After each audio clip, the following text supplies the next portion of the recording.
Gentlemen, I want to share a story with you. And if there's any ladies watching, please comment below whether if you agree with the message in this video. And now the story is going to come from this book, The Alabaster Girl, which I'll talk about at the end of this video. I want you to imagine that there's this great guy and this lovely woman, and they're starting to get to know each other. They go on a date. This gentleman is he's charming, he's polite, he opens doors, he takes her coat. He's extremely attentive to this woman's needs. He asks her questions about herself. The date goes on and they end up having a great time. And this gentleman asks this beautiful woman up to his apartment to watch a movie. She agrees. She likes him. They go back to his apartment and he pops in a Blu-ray. The woman sits down next to him on his couch. Maybe they sit down like this far apart from each other. The movie starts. Our friend, the gentleman, starts to think, I don't care about this movie at all. I'm here alone with this beautiful woman. I would love to kiss her. And this lady's thinking, I don't care about this movie at all either. She doesn't know the either part, but she's like, is something going to happen here? Is this guy going to make a move? This energy is kind of weird. And to go back to our gentleman, he's thinking about this and he's starting to have anxious thoughts. Oh, should I make the move now? Maybe I should wait till the movie's halfway over. Maybe she thinks we're just friends. If I go in for the kiss, maybe she'll be like, what the fuck is going on? And he starts to get this anxious and the vibe starts getting kind of weird. And for some reason, it just doesn't feel natural to go in for the kiss. Just something energetically feels off. Now what's going on here? What most guys would say is our friend, the gentleman, just needs to man the fuck up. Just go for the kiss, bro. You just gotta grab your balls. However, our good man Zan Perion has some very insightful thoughts about this matter.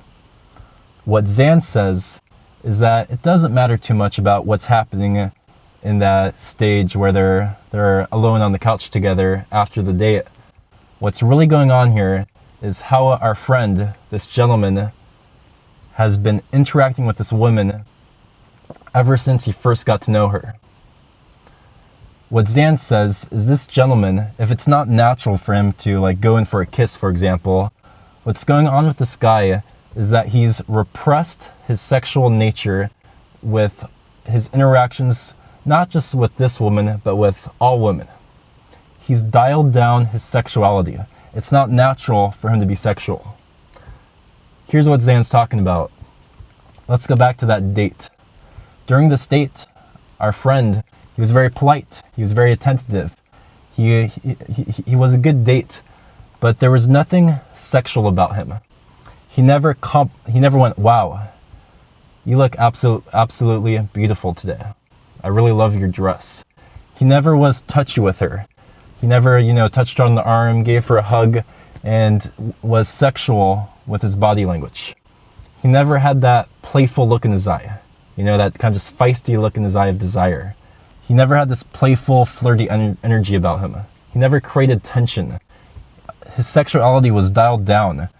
And what Zan says, if this man was sexual, from the moment he first met this girl, to on the date, to when they're finally alone in the apartment, it would have been extremely easy for him to be able to make a move and go in for a kiss. It would have been extremely natural if he was in touch with his sexual nature. It would have just been a natural step in this relationship. Our friend has dialed down his sexuality ever since he first met this girl. In our society, men have lost their sexual essence. We're all dialed down. Whether it's just all the rejections that we've experienced, or society bogging us down, or the personas that we've put on at work and with, just people we gotta kind of be polite with. but we've lost touch of that sexual nature. And yes, of course, being polite and being attentive, all of those things really matter, but they're not going to create results. When you walk into a room, it should be known with your body language and with every word that you say that you love women and that you love sex, that you are a sexual being, and that here you are.